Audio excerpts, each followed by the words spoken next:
Well, hello, everybody. We have one member with some sound issues, but they're going to try to fix that and come back in. And it's Monday. The markets are ripping, which is good. Still a lot of recovery to go, but a lot of good things we're seeing in the tea leaves out there. We're going to get into that today. We'll give Marty another couple of minutes. But before we do, Mando, how are you this fine Monday afternoon? Good. It's been one of the best Mondays we've had for many weeks. So appreciate you guys sticking with us throughout all of that red period, continuing to watch the show. It's nice to finally have a DCA pump. Yeah, it's crazy. Can you hear me now? Yes, we got audio. Marty has sound. Marty, good morning. Playing the piano. How's everybody doing today? Good. Got the Solana t-shirt on. And CTO, how are you today? You got some sunshine. Fantastic. Wonderful day in the markets. DCA pump is back. Love it. Yeah. Well, we got an absolutely monstrous agenda. We'll go through this fast, but there's a lot of stuff to uncover, a lot of questions in the audience. Are these really, truly insane bullish signals? We got the story, the Josh Mandell story for 44K flying around now, getting everybody very excited. How real could it be? He did nail the bottom at 84K on March 14th. The US government continues to talk extremely bullishly about Bitcoin. We got firms stacking like crazy. We got a place like Pakistan considering Bitcoin mining, and gold versus Bitcoin. IMF saying digital assets are fine. I'm wondering what the background story is there. More gold versus Bitcoin talk, retail coming on, a little on-chain activity, a truckload to get through. So are you all ready to go?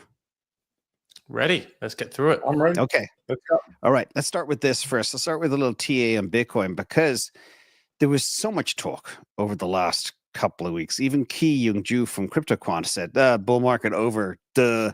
Like that burst people's dream. And I could see people just leaving crypto like overnight without reading between the lines of exactly what he was saying. He said we could chop sideways for 6 months. Not necessarily the bull market's over.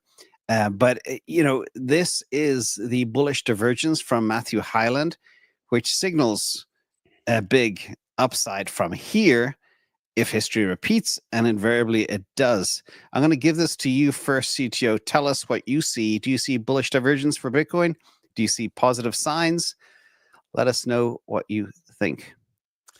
Yeah, I definitely see positive signs. So I made a video where I called this the hopium chart of the year, but it was only partly a joke, because if you look over several years, we have this pattern, which I think everyone recognizes. An inverse head and shoulder, it broke out, retested, and it retested perfectly. It's maybe hard to see here, but if we zoom in a little bit, you see it kind of retested on the pixel.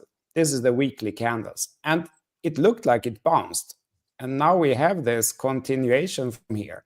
So if we didn't know that this is Bitcoin, we didn't know the time frame, we don't know anything. This looks fantastic if we kind of zoom out and look at it over several years. Then if we zoom in a little bit, we look at the daily candles, the picture got a little bit more confusing, right? Because we broke down this range.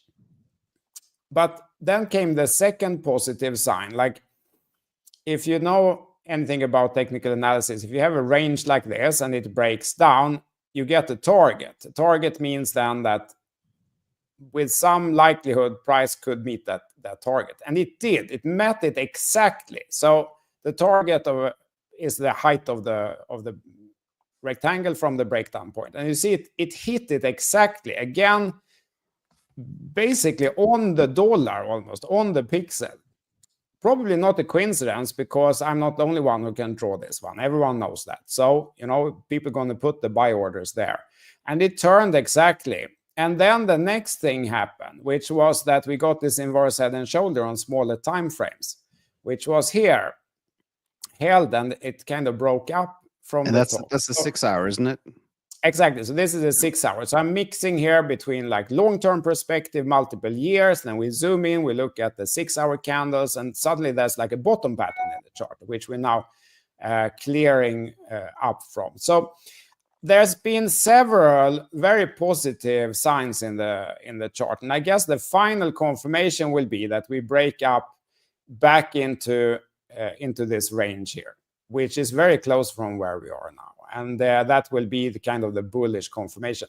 I will also answer the bullish divergence, because you can draw that on different time frames, but just to explain what it is to everyone, because it's a useful concept to know.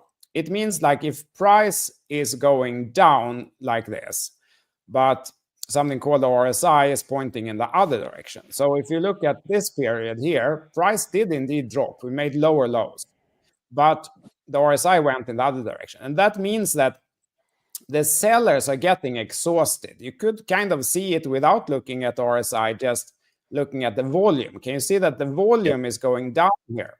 So while the price is dropping, it's at less and less strength. Like the sellers are getting exhausted.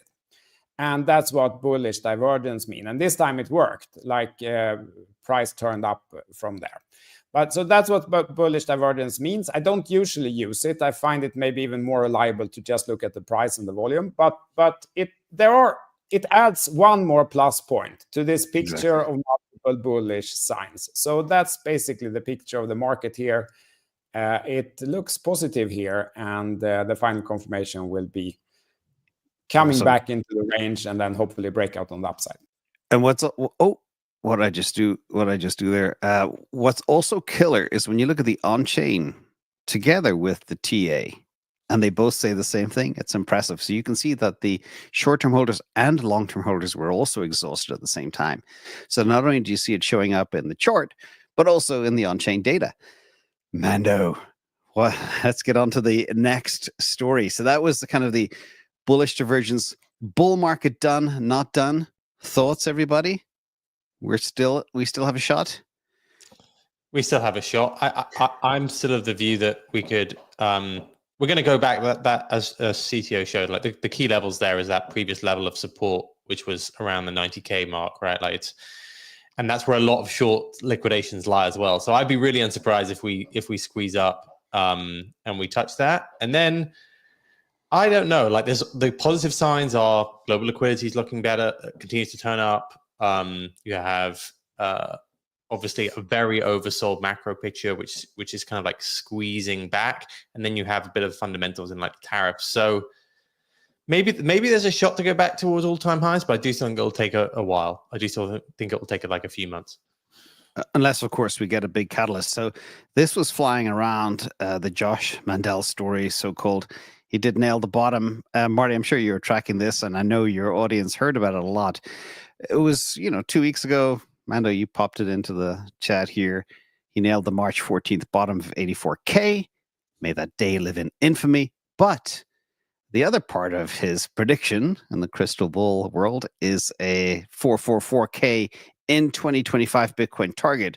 But the key reason, which is kind of more interesting to me, is he believes the fourth turning will be behind this. That'll be the catalyst of complete erosion of trust in traditional systems, launch of CBDCs around the world, geopolitical instability, everybody wanting an escape from the matrix. That's the whole fourth turning. Marty, what's your take on all of this? 444K dream? Josh, I've known Josh a long time. Yeah, he also believes in the centralization to decentralization movement, which is upon us, the fourth turning. If we all remember, we used to live in a decentralized world. There was a slow process of centralization over 100 years, which finalizes in fractional reserve banking and a massive amount of debt. People losing faith in centralized systems, moving back to decentralization. Along comes technologies like crypto, and here we go. We're off to the races. So I agree with him. I think there's a complete lack of trust in government, lack of trust in banks, lack of trust in the Fed. I mean, you heard Jerome Powell's speech last week. There's nobody alive who can't tell that man's got something up his sleeve. I think nobody trusts him anymore either. So here we are. As far as Bitcoin's price go, last week on the show, I called a 50% pullback. Hit it exactly, a little bit lower than Josh's 84. I'd say it hit 78, right? 80,000. And off we are to the races again. Yeah, I've never been more bullish. We've got the Genius Act, the Bitcoin Act coming in for Senate floor vote.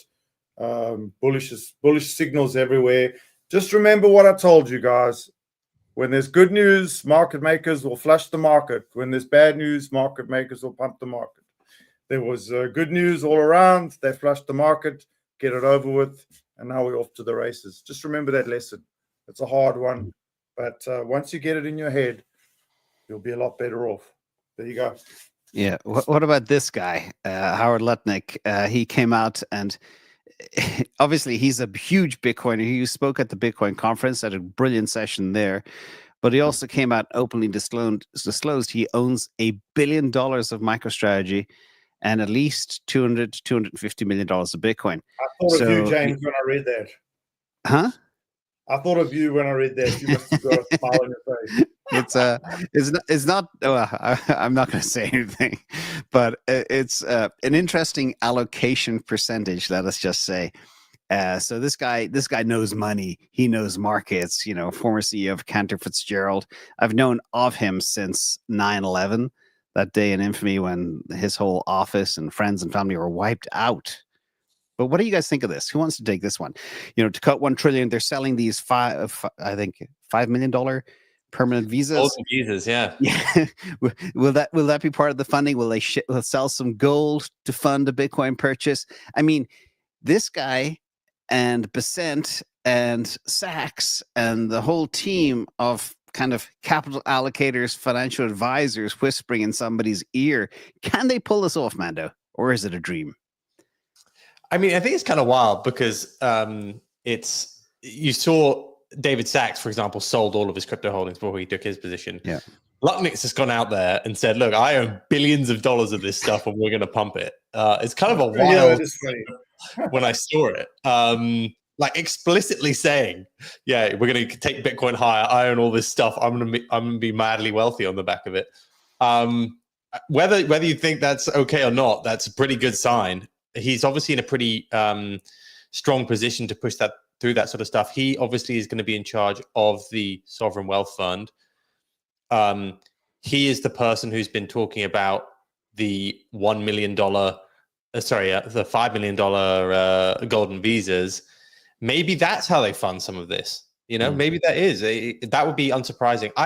I still think that selling gold to buy Bitcoin is going to be difficult from because even if you think it's going to be good, I still think that a lot of the Republican Party is also like gold bulls, or they would think that was like maybe a step too far. But if they can use some revenue from this sort of stuff, then I think that could be a smart way to like get the ball rolling.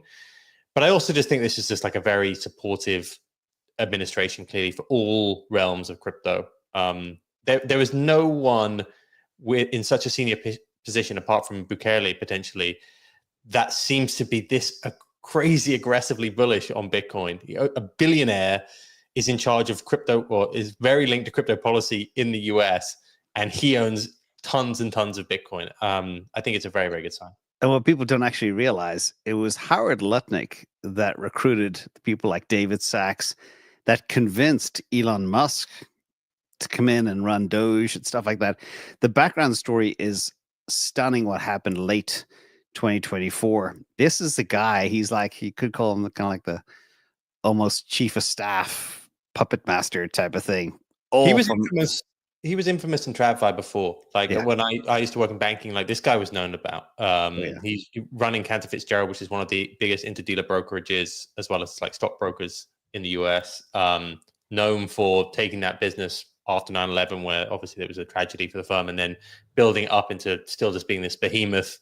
Then he was an advisor to like Tether, wasn't he? And they custody 83,000 Bitcoin for Tether, and they've ordered Tether. Custodian. It's much bigger than that. Cantor Fitzgerald's Tether's custodian. Yep. So he's not quite like Jamie Dimon. I would say is like probably the most famous you probably hear about a lot. But like this guy was definitely up there as like, okay, you knew of him. Yeah. Also, they bought 5% stake in Tether Holdings last year. That's a $600 million investment. Exactly.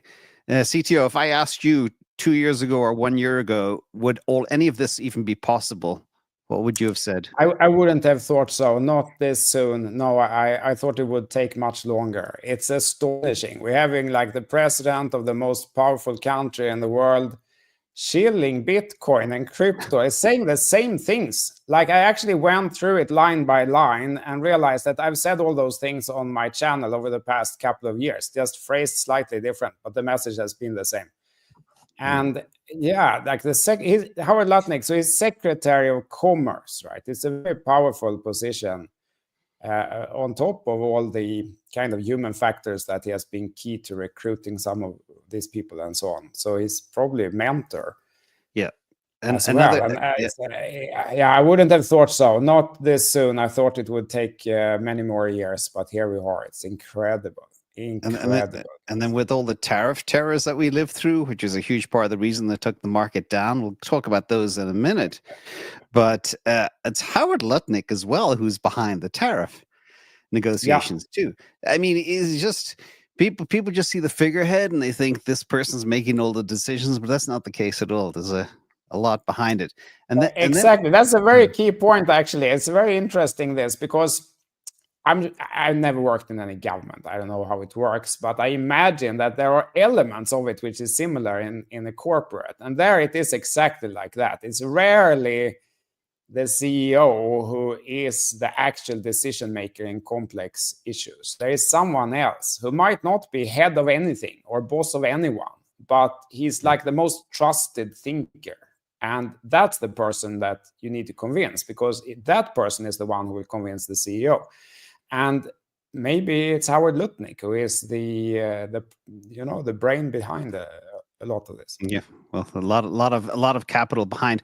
Also, we have, of course, Saylor comes in and buys another nearly 7,000 Bitcoin using, from what I understand, Stark. I've yet to read the details, but I think they issued STRK. I call it Stark, the preferred stock from MicroStrategy to buy this 7,000. I also said that we would be above 500,000 Bitcoin by April. Well, we're above 500,000 Bitcoin in March still. So the stacking is unreal.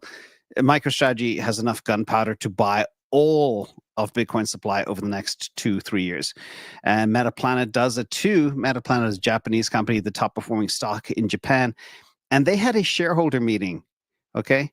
And they appointed Eric Trump, I'm sure you saw this, Marty, too, to the board. Not only do they have Dylan LeClaire, but now Eric Trump. And this huge room in Tokyo, full, standing room only, for this tiny little company. A year ago, if you went to the board meeting, the room was empty. Today, it's packed. These Japanese firms are all trying to learn the MicroStrategy playbook from Metaplanet. But I just throw it out to you guys, like Eric Trump, Dylan LeClaire, the connective tissue, Trump administration, Bitcoin. Is it not surreal, or Mando? I'm not a huge fan of the Trump family's move into crypto as much as I am about the administration and Trump himself. The World Liberty Financial, I continue to think is, I don't know about some of their dealings, but it does feel as though Metaplanet is really gearing itself up to be a very, very big player. It's making the right moves, let's say, to potentially get to billions of dollars worth of Bitcoin. I still think MicroStrategy is going to easily be the number one and continue to do that.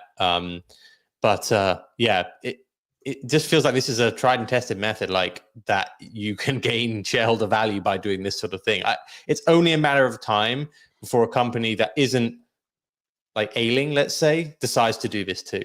Like you've seen companies like now Metaplanet and MicroStrategy, now Strategy, have moved from being businesses which were like doing something else or not doing it great, and then have kind of pivoted to this. Like imagine if one of the Magnificent Seven decides, hey, yeah, we're actually going to have a Bitcoin strategy too. I don't get it. Do you get that, Manu? Why isn't one of the big companies coming out and saying, guys, we're going to buy Bitcoin. We're going to take some of our stocks and buy Bitcoin. It's the best thing ever, because what's going to happen with certainty, I can guarantee it, is that the stock is going to go up. Why don't they do that? What do you think? Well, Tesla did it, obviously, and it was seen at certain times, it's been seen as a tailwind. At certain times, it's been seen as a headwind. I think right now it would be seen as a good thing again. maybe not have 100%, but like if Apple or Microsoft or even Berkshire Hathaway decide, hey, yeah, we're going to do 5%, I think it would be taken very positively. That stock would be up a lot just on that announcement. I think so too. Incredible. And then we have other crazy news too. We have Pakistan to look at Bitcoin mining. And those of you who follow where a lot of the money is in the world and the oil nations in the Middle East, Saudi, I think they had a fatwa in March 2025 from some old cleric saying that Bitcoin is now halal. And now you have a lot of the Middle East coming into Bitcoin. And they have been for a while. Places like Dubai is basically built on crypto, etc. But this is interesting. Pakistan will be using excess energy to mine Bitcoin. And this is on top of so many nations around the world doing this. Overall, another positive. There's only so much Bitcoin to go around. And these big countries are just going from zero to hero in a very short window of time.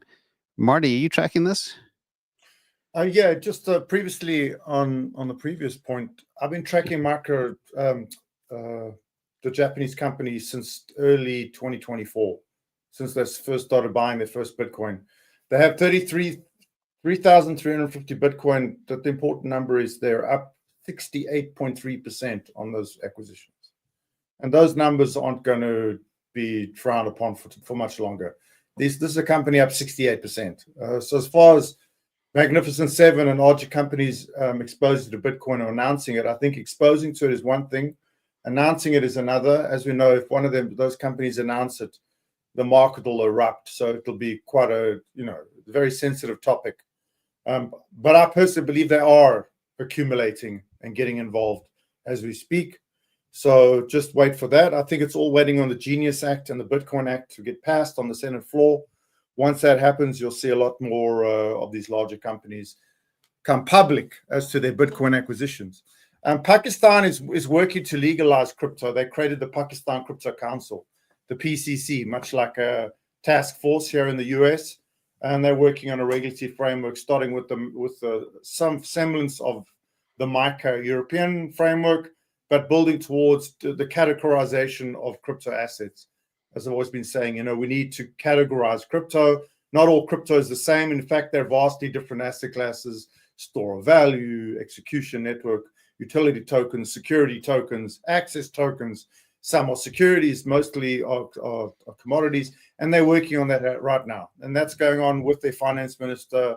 I think his name is Batal Balib Sakib, who's a young guy. And the point here to me is that any country or corporation with a younger leadership, by younger I mean not a baby boomer, is deeply embedded in crypto and all in on crypto. Any company with an older boomer type CEO or formation is skeptical and going to be behind, and that is what we call a transfer of wealth. It's happening in real time through this asset class. The young people will front run, the older companies will be skeptical, and they will lose, and they'll become Sears Roebuck. That's my take on it. Yeah, good point. And then just a reminder again, we are still so early. People say Bitcoin's done, bull run's done, Bitcoin's never go anywhere. And yeah, if you debase the price of Bitcoin in 2021 to today, we're not much higher than that previous all-time high. So that will tell you two things. One, either diminishing returns, or two, there's still a lot left in this bull run to go. We'll park that for now because we kicked that to death. But there's another topic that I do think is very important. It got a lot of people excited over the weekend and late Friday. The IMF says Bitcoin is digital gold. What are they up to? Friend of the channel, Dennis Porter here, is a little bit skeptical. He said, designed to be a good sign, the IMF is recognizing, but not an endorsement of Bitcoin. Bitcoin is a threat to the IMF and their hegemony of smaller emerging nations like El Salvador, etc. I know you were tweeting about this, Marty, quite a bit as well over the weekend. Give us an update. What exactly does this mean? Yeah, I read the whole report. I don't think anybody's read the report. Just remember, once again, these people tend to always be late to the party and finally are right and never apologize. I'm right and I would never apologize. The IMF has an entire section in their latest report on digital assets. Go ahead, and I suggest everyone to go and read it. They have BPM7. It's an entire new set of rules around digital assets. They talk about ownership. They talk about stable coins. They talk about non-fungibles, fungibles. They talk about everything. I've been following the IMF's reports for every year since I got into this game for 6 years. I've never seen anything like this. There is an entire section of their latest report on digital assets. They talk about a store of value. They talk about everything. Just go and read it. Read for yourself. Don't listen to influencers. Get the document. I post the links with every post I make. Open it up, get a cup of coffee, and read the thing back to back. You'll walk away understanding where this is going. So net, a huge positive, big positive in your mind. Oh my God, this is just as big a turning point as the government's turning point to me. This is a complete 180 degrees on digitization, tokenization. They even use words like new financial system. Okay, yeah. I don't want to hear any people doubting this. When the IMF says a new digital assets are a new financial system, wake up. Okay, that is what's happening. We've been saying that for years.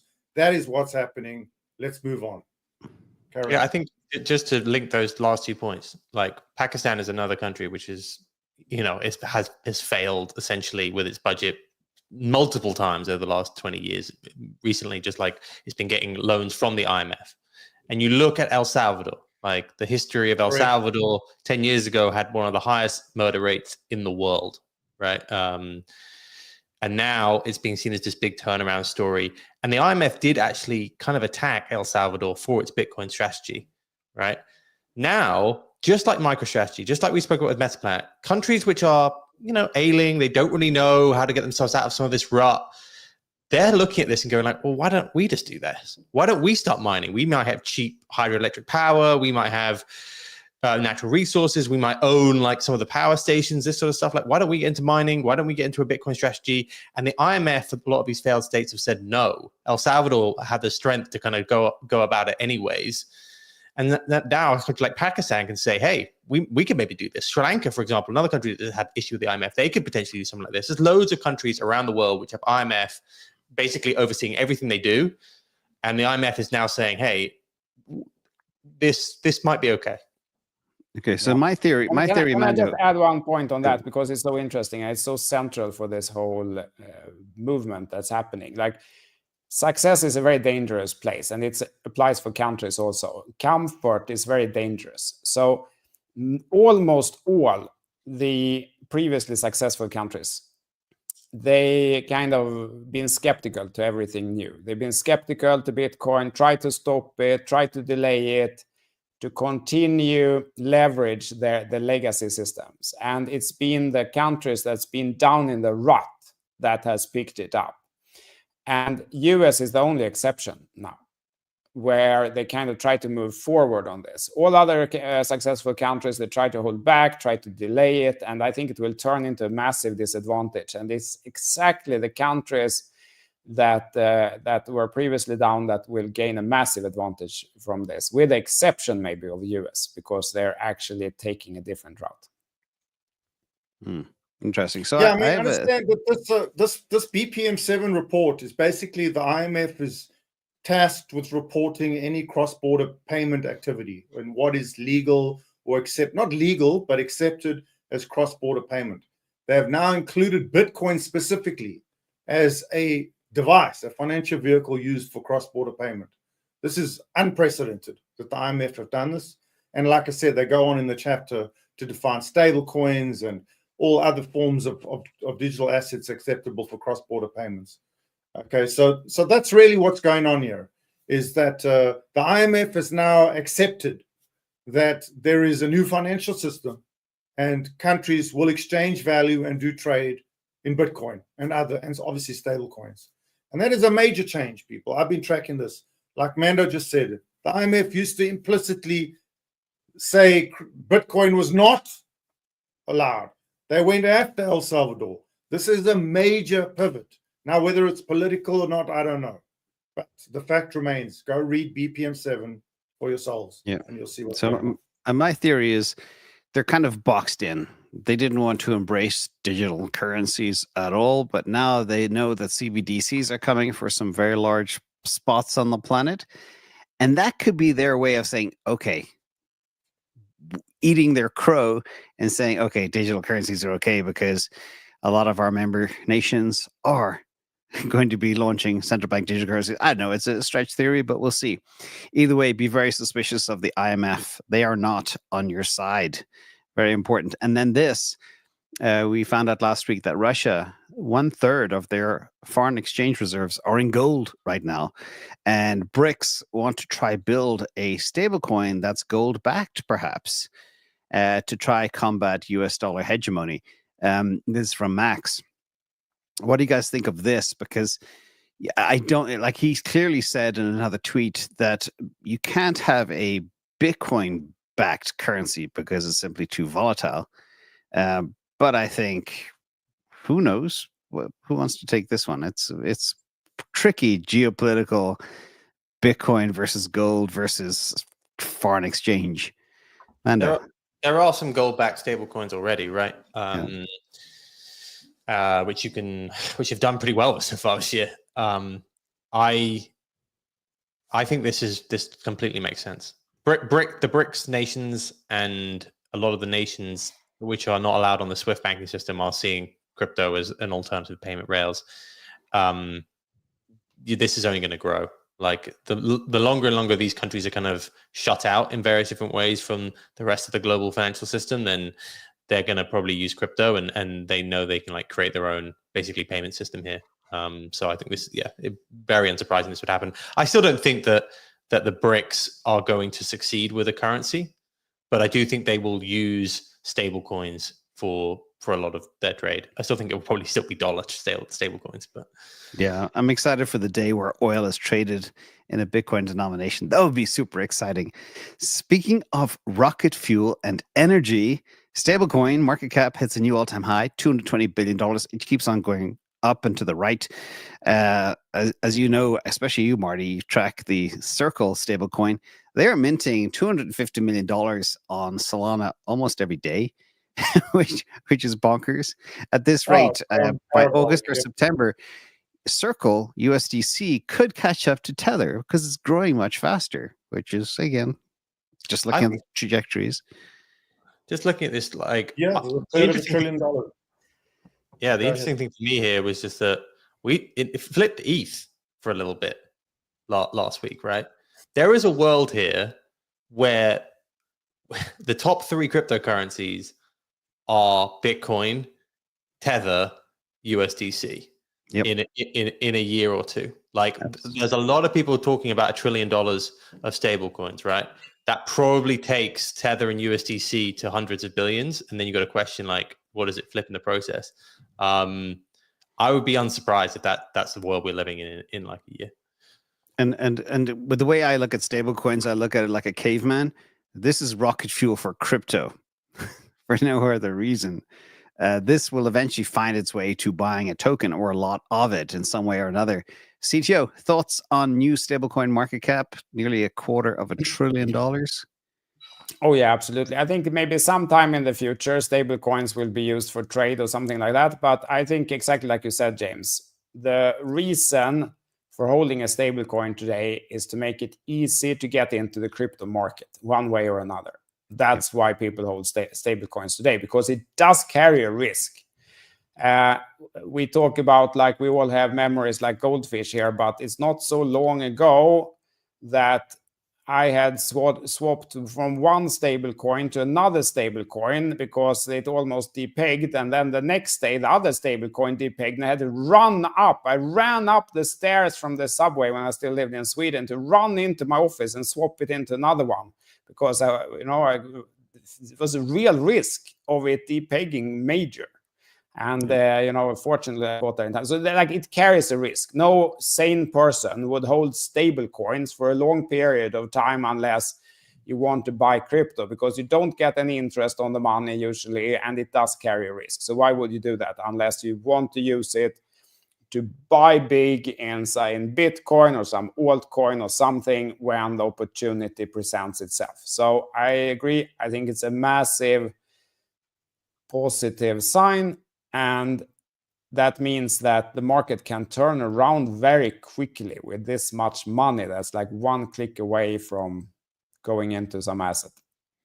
Good point. Good point. Speaking of money, this was not on my bingo card in 2025. Ethereum revenue falls out of the top 20.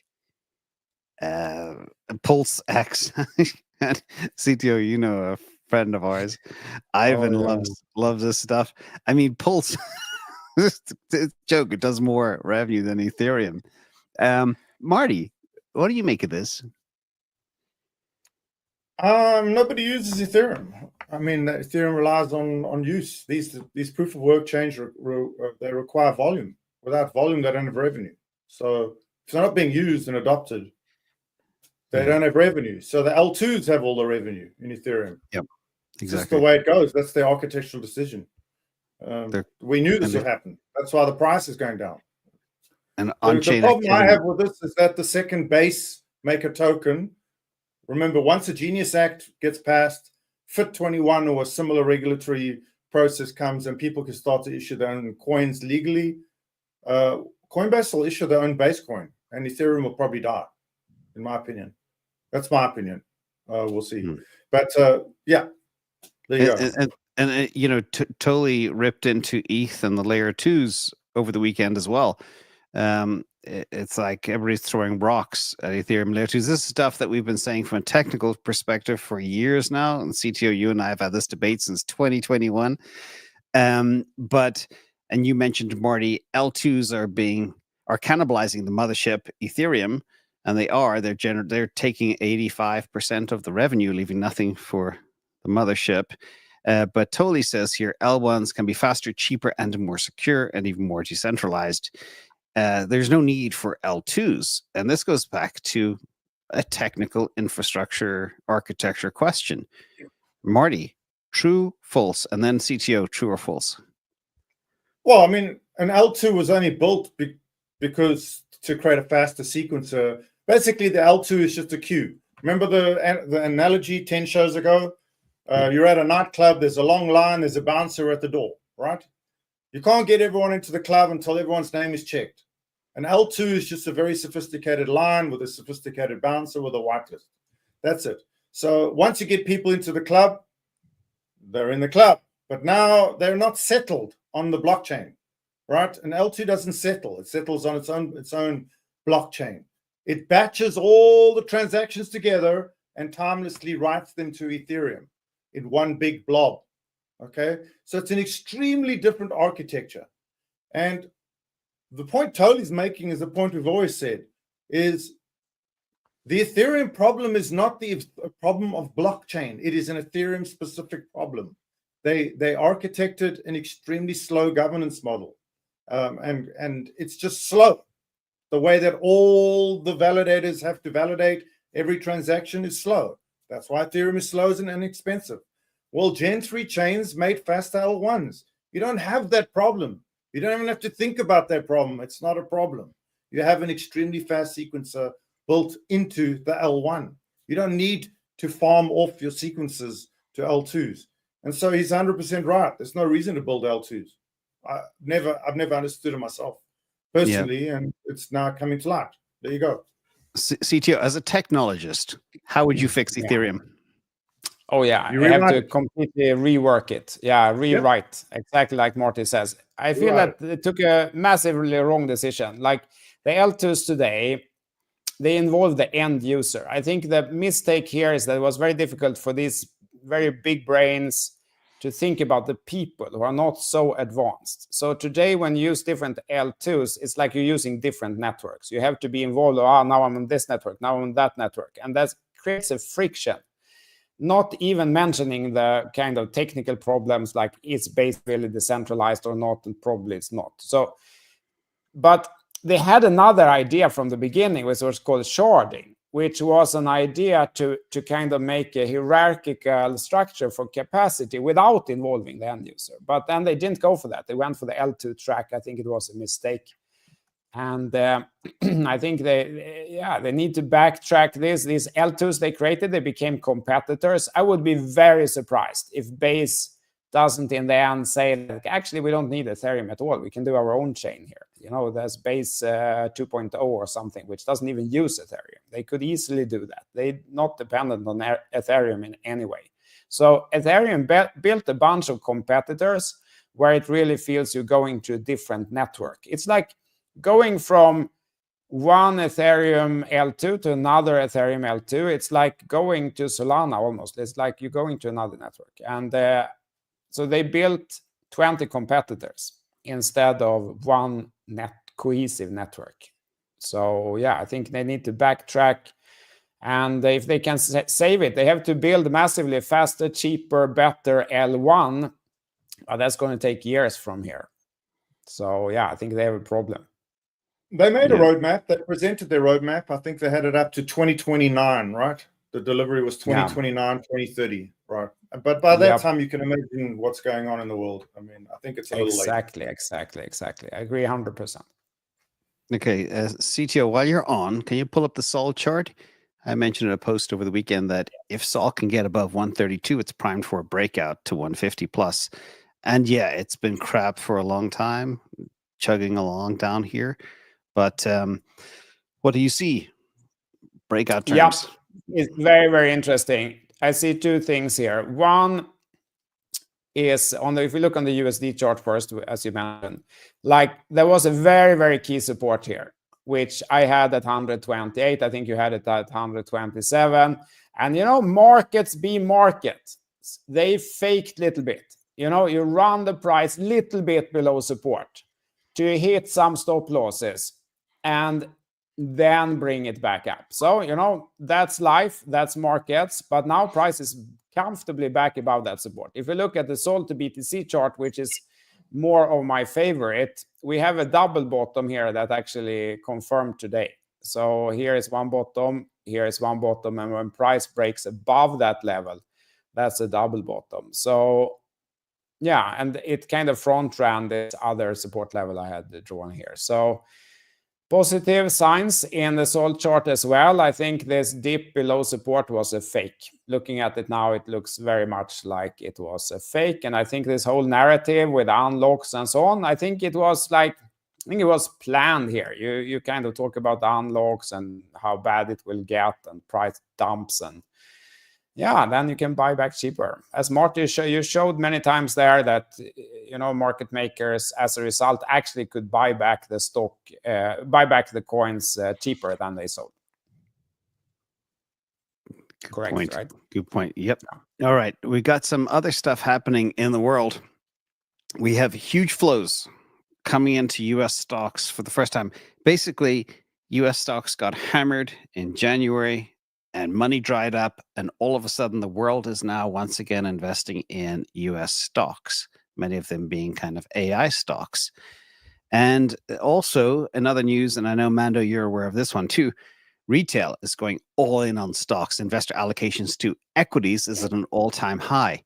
So not only are retail, 14% of American citizens, from what I understand, are in crypto, but now they're going out on the risk curve, getting into equities. Now, there's two ways of interpreting this chart. One is you can look at the .com bust, which I lived through.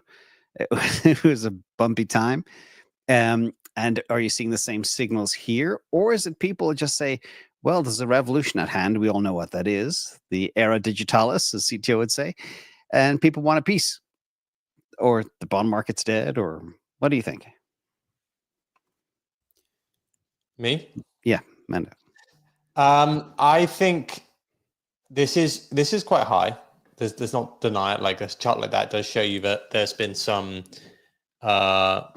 excess investment, let's say, in the stock market. But after COVID and just a decade plus of money printing, it kind of makes sense that you put more of your money into riskier things. I think that is like the number one question on everyone in macro's lips. Like, is this going to be are we about to see a .com style correction or not? And one of the cases for it are, yes, huge allocation, valuations, which often are baking in like you said, a revolution and wild multi-trillion, quadrillion dollar market cap expectations across the board. And then you've kind of seen like the China shock happen and things have kind of deflated.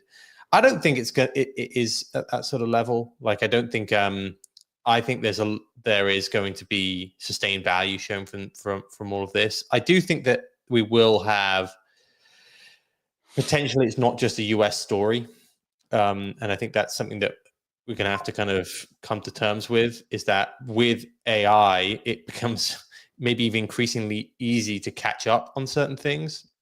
Maybe not on some of the chips that are being created, but other aspects of the AI story. You can see other countries, other companies catching up with some of the US companies quicker than maybe we would have expected, right?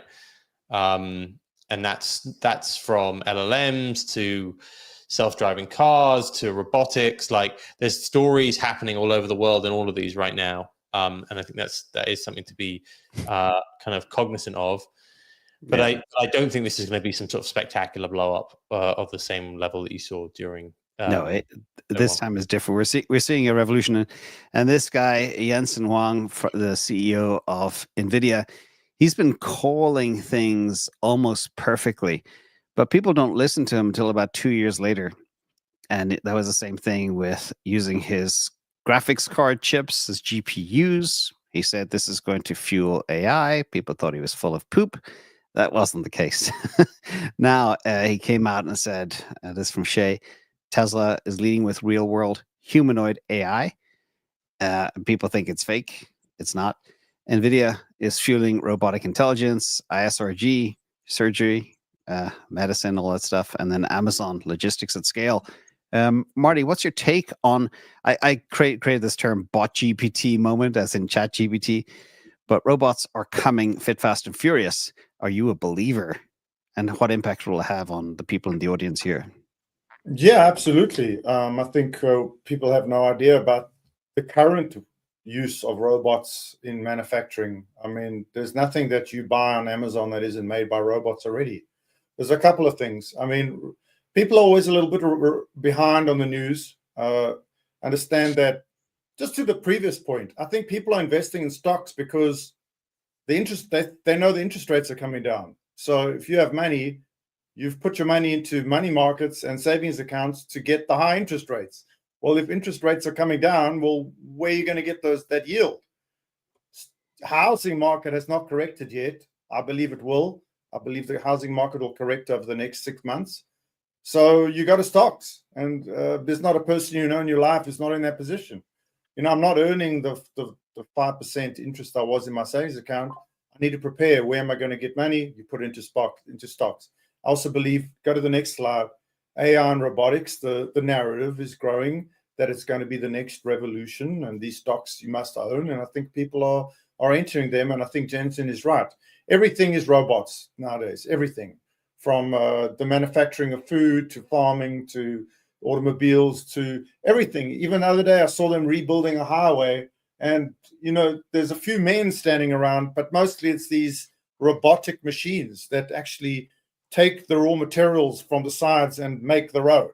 Everything will be robotics. The question I keep asking, and I'll ask it every show, what are people going to do when they lose their jobs? I don't know. Nobody talks about it. Trump doesn't talk about it.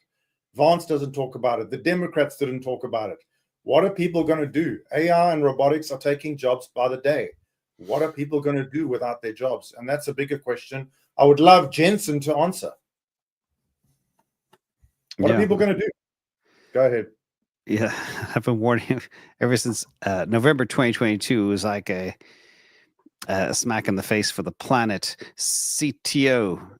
Again, every week, I know people get bored hearing about it, but AI is profound, and it is the biggest industrial revolution to hit mankind, I believe, ever. And I'm not the only one who believes that. What about you? Oh, it will change everything. I think not even us here can fully understand how big this change is going to be. and it's going to change everything. So everyone sitting with a safe job, your job is not safe, probably. So yeah, can as well take some risk because the status quo isn't safe anyway. That's my conclusion from all this. Interesting. That's too much to say about this topic. I want to show the Tesla chart. I'm dying to show the Tesla chart, James. Okay. Yeah, I want to see. Let's talk double hammers, double weekly hammers. Yep. Let So, me get rid of this. ladies and gentlemen, what we're looking at here, it was brutal, right? We had this perfect breakout through this diagonal, which was sort of an ascending triangle. It broke out, beautiful. Then brutal retracement. I think it was 52%. Was it 52 or 53%? 55. Something like that. 55%. Yeah, 55.5%. Absolutely brutal. But then if we zoom in here, guys, look what happened now. We had two of these wicks down. If it's too small, you have to squeeze your eyes closer to the screen because there's two wicks down. A wick means that price goes down and then boom, there's immediately buying reaction to push the price up. Then next week it went down again and same thing happens. Boom, immediate buying interest pushing the price back up. And where did it push from? It pushed exactly on this diagonal line. And again, it's not magic, guys. It's not some magic alliance. It's because I'm not the only one who's able to draw this line. A lot of people are able to draw the same line independently, and that's why they put their buy orders there, and that's why price shoots up exactly from there. And now, the current week, price is starting to move up from there. So, for all the Tesla bulls out there, all the Tesla fans, this is, of course, fantastic news. Suddenly, this chart looks great. And this was, it's like you said, James, it's quite rare to see two of these. Yep. Usually it's only one and then price shoots up. Now there were two. Especially with that amplitude, the depth of the tail. Very rare. I looked at a whole bunch of charts last night trying to find one. I couldn't. So, yeah. And it's interesting because we do have this weird phenomenon happening right now, not just double candles, but we have Tesla backlash to the backlash.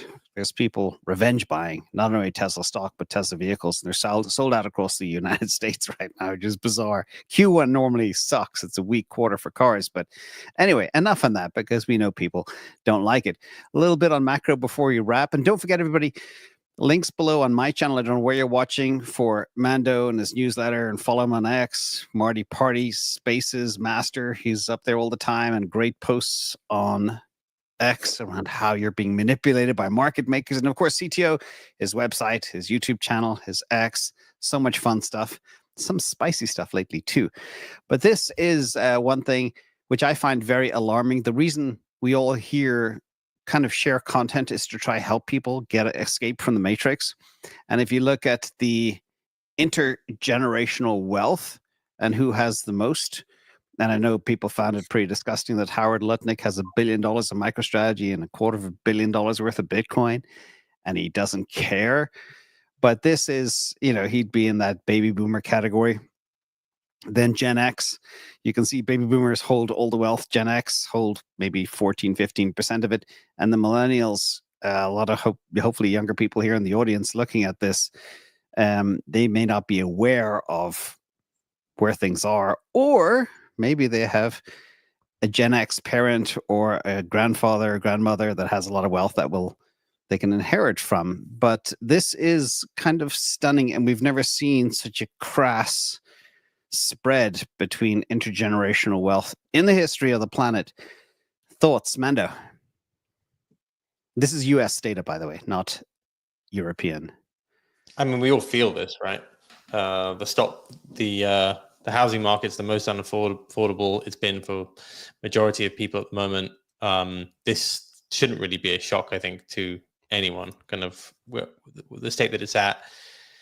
It probably does point to, as Marty was saying earlier, like young people coming in and deciding that maybe we want to use a different system, and that can feed all the way up to the government level as well. Lutnick's more of a boomer.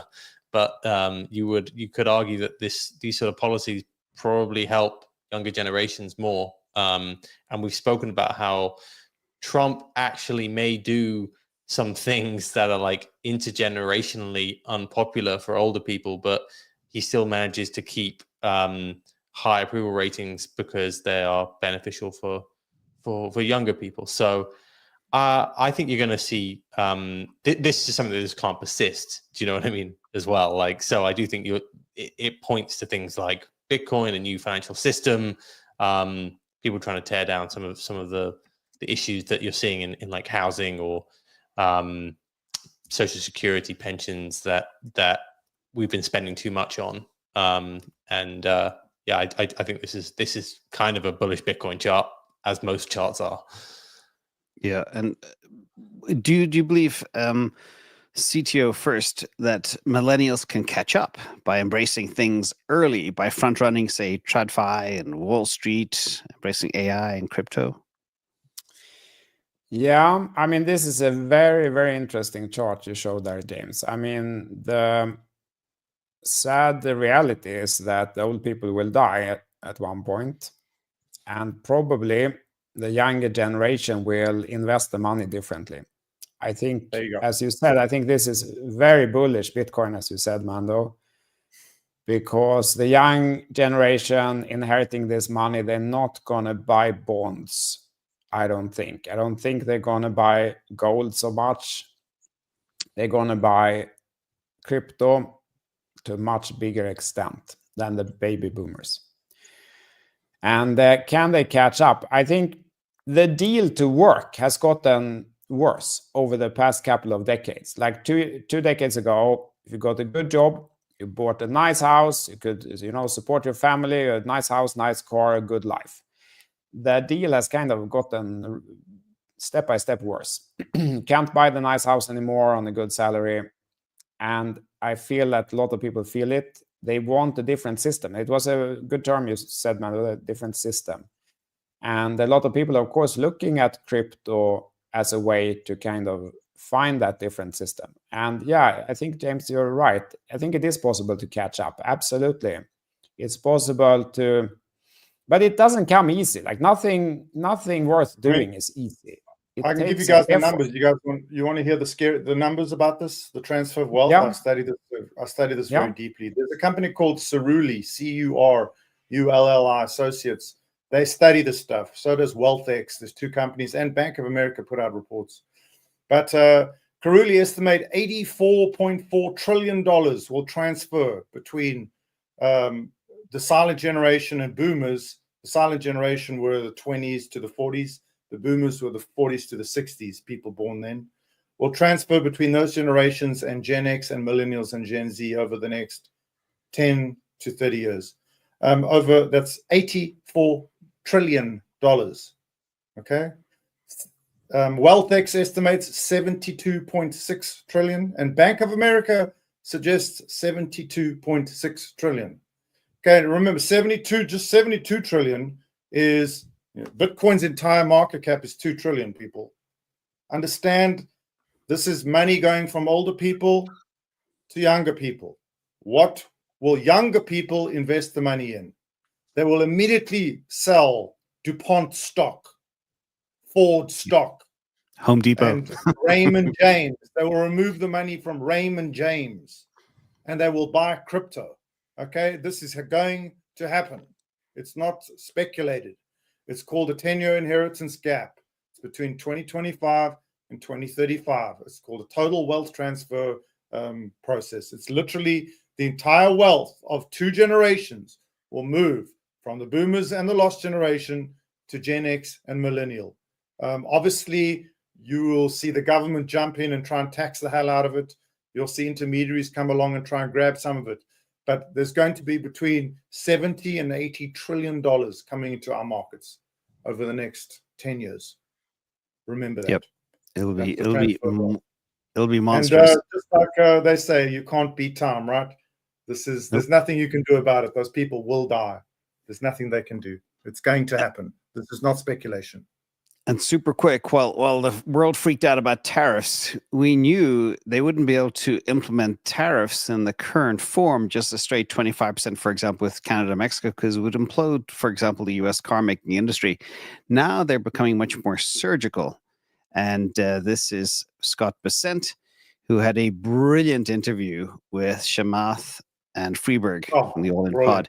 When you listen to that and you understand the smarts, you compare this guy to Janet Yellen, you'd swear you're on a different universe. It was just, glorious to hear the intelligence of this man who's been around for a long time and also is worth billions. They are now sacrificing their life to work around the clock to do good things. So anyway, that's the reason not to be alarmed about the tariffs. Now, if somebody does currency manipulation or plays hardball with the US, yeah, they'll put them up, but they're going to be much more surgical. So it was all a ploy, art of the deal, negotiation.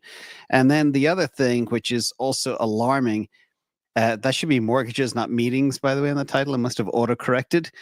Over 11% now of mortgages in the United States are delinquent.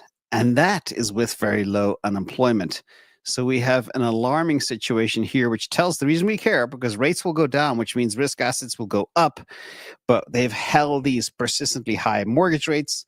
A lot of fixed rates have converted to the variable rates, which are killing people. Home prices are high, like you mentioned.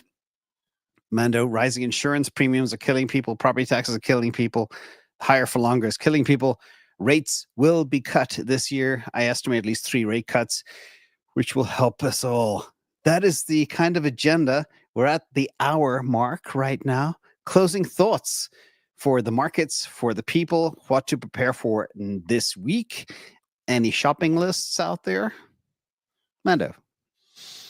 This week actually is much quieter than last week. So last week we had 3 different central banks making decisions. I think the main thing will just be some more details maybe about these tariffs, which will move around markets. On Friday, we have the Fed's preferred inflation metric, which is PCE inflation. And I think on Thursday, you have GDP. But definitely quieter week than last week, barring nothing crazy. Maybe we'll see some headlines around the Ukraine peace settlement. They're meeting in Riyadh at the moment, so maybe we'll see some positive stuff there.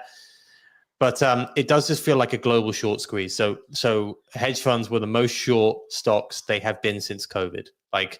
And retail was buying. So you have this great dynamic at the moment where retail is short squeezing hedge funds across multiple asset classes.